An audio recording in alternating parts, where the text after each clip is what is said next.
I'm Stephanie Filardi. Welcome to Mind the Gap, the podcast.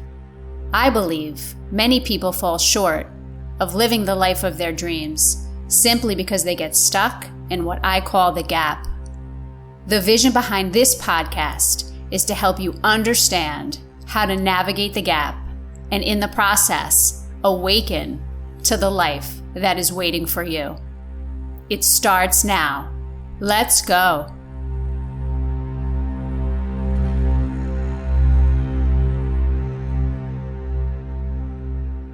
Welcome, everybody. Thank you for joining us today. Let's begin by taking 3 conscious breaths. So inhale, filling up. And when you're ready to exhale, let it go out of your mouth with a sigh. Inhaling again, filling up. Exhale, letting go, softening the shoulders. One more time, taking a breath in, filling up.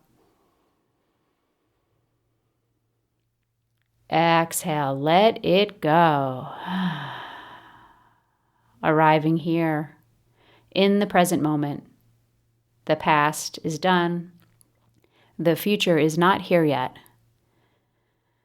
So as you continue to breathe and listen, notice if you're able to access a place of inner stillness. So even if you're in motion, if you're driving, or if you're doing something while you're listening to this, see if you can notice what's happening internally.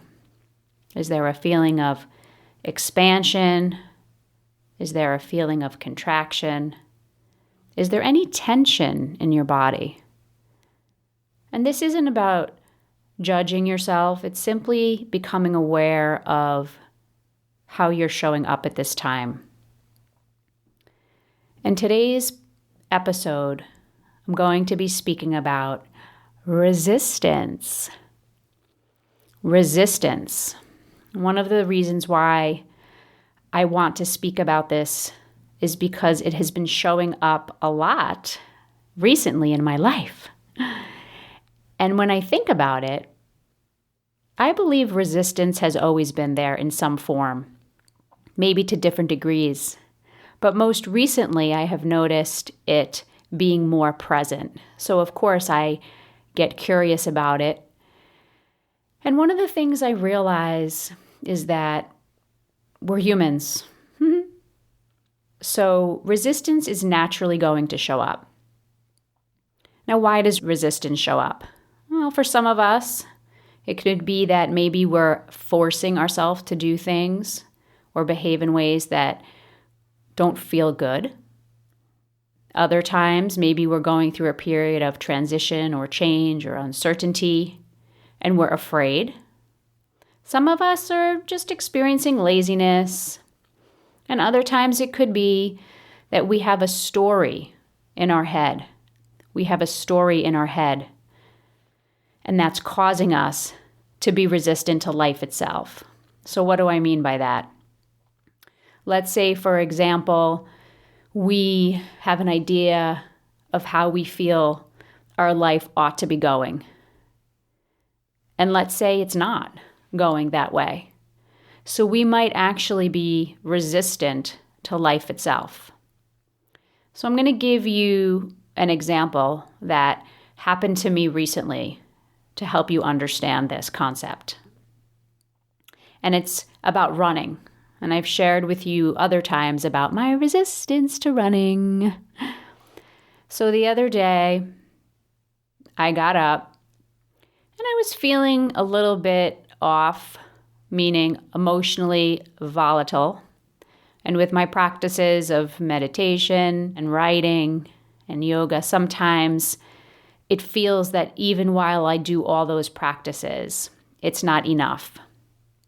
So I woke up, I was feeling emotionally volatile, and I said to myself, I really ought to run.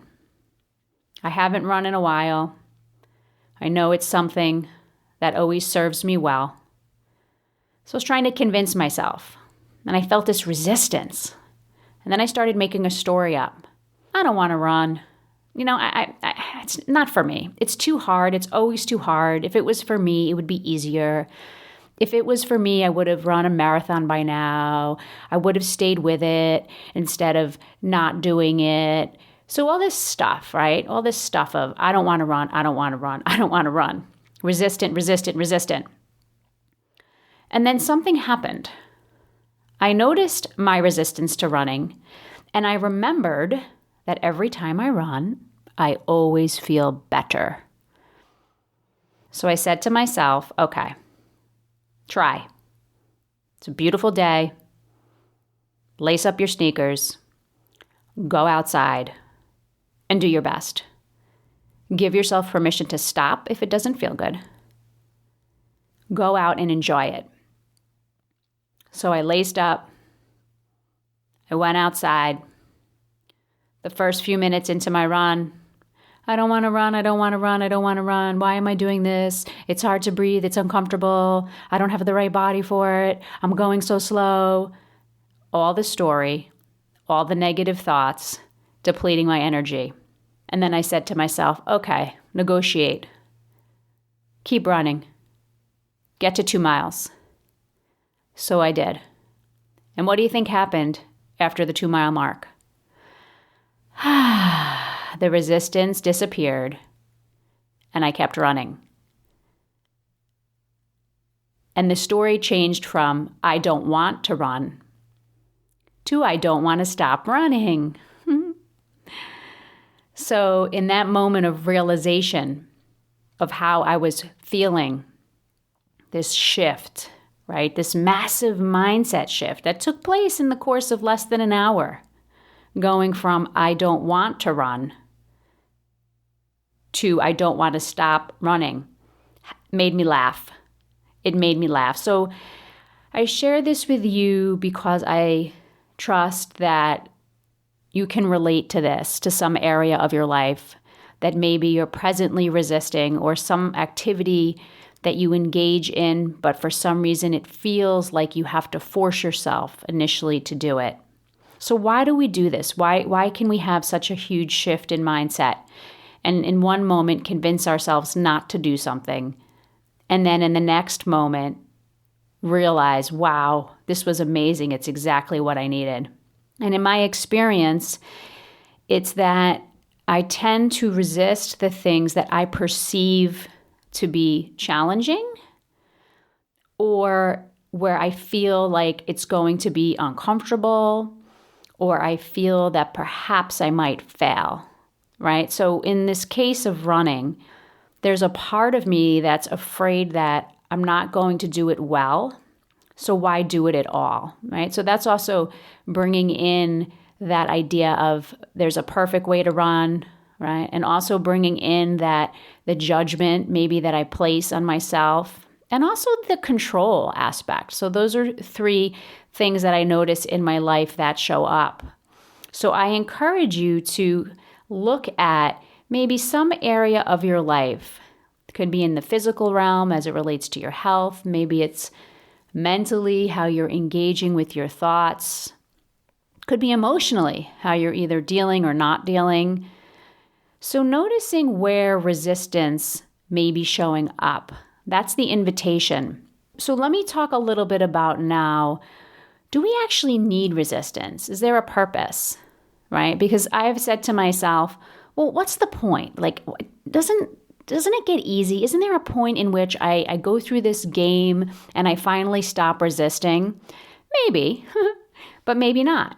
So what's the point of resistance in general, right? So in general, it's my experience that a certain amount of resistance makes us stronger. A certain amount of resistance makes us stronger. It's a pushback.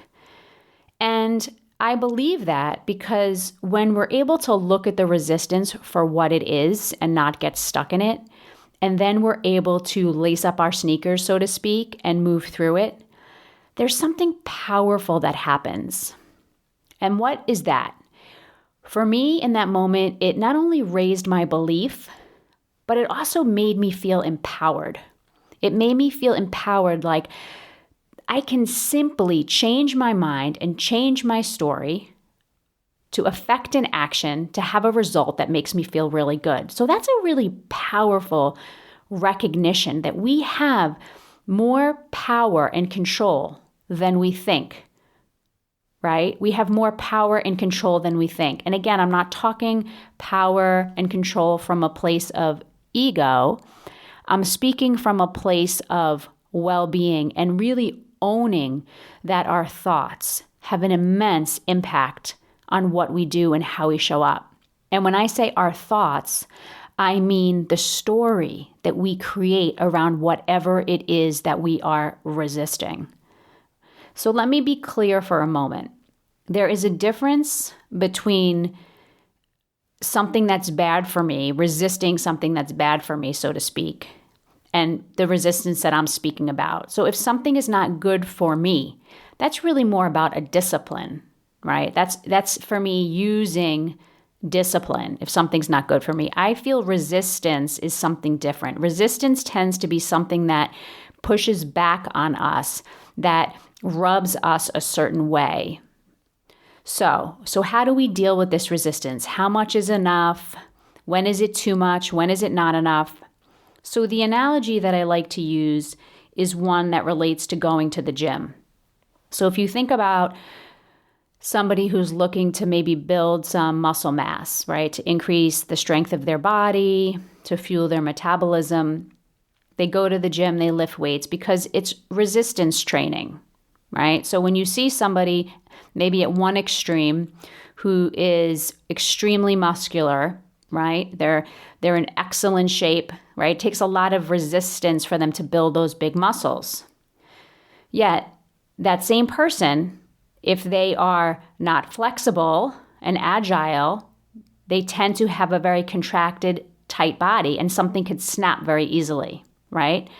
So too much resistance can create this place of being closed or unwilling or stubborn or tight or contracted, right? Unyielding, insistent, controlling. But if we add to this resistance some stretching, literal stretching, right, with yoga and other postures that open us to balance us out, so we can stretch ourselves. So in addition to having some resistance, we can also stretch ourselves.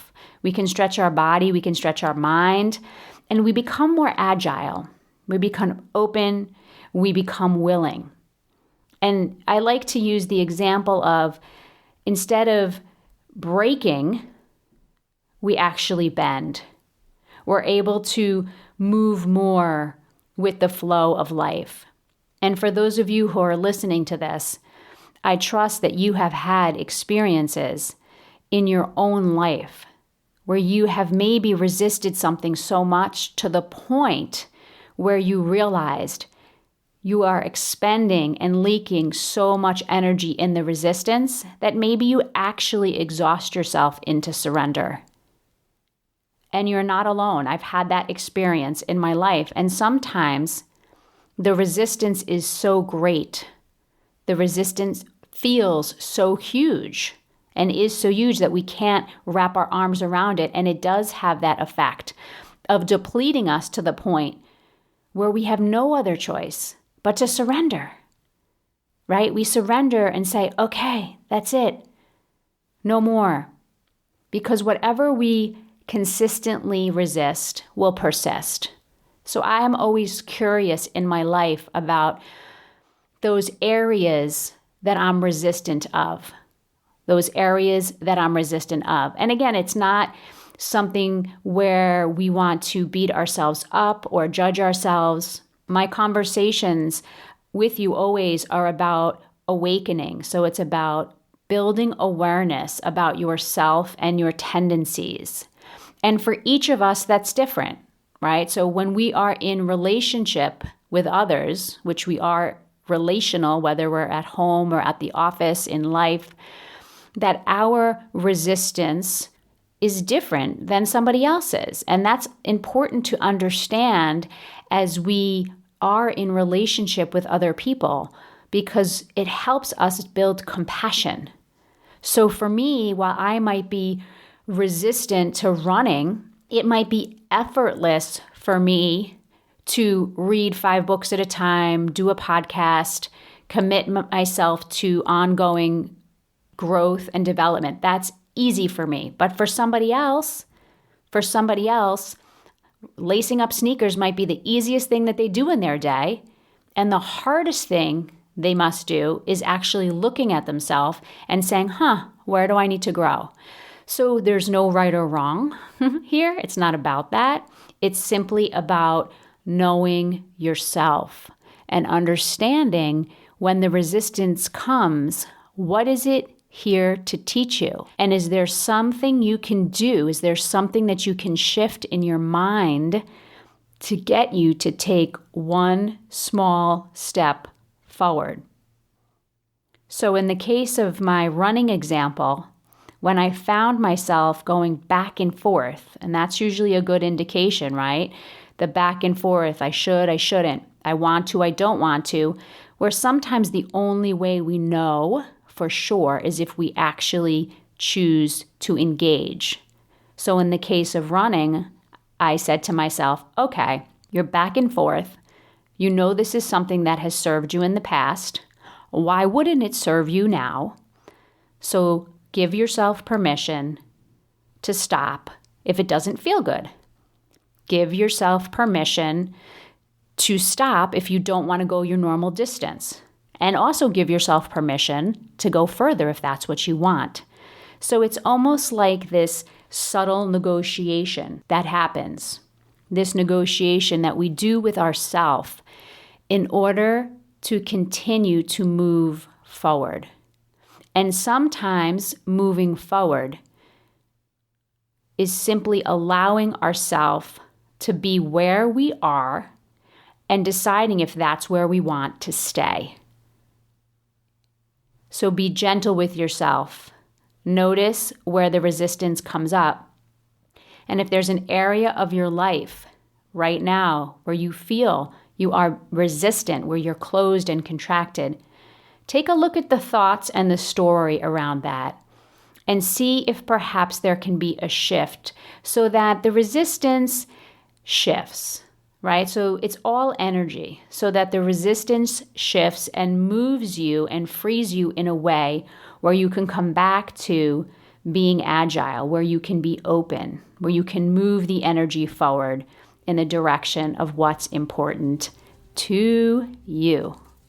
I support you, and I thank you for listening. If you liked what you hear, please review the podcast and please share it with those you love. Talk with you soon. Let's go.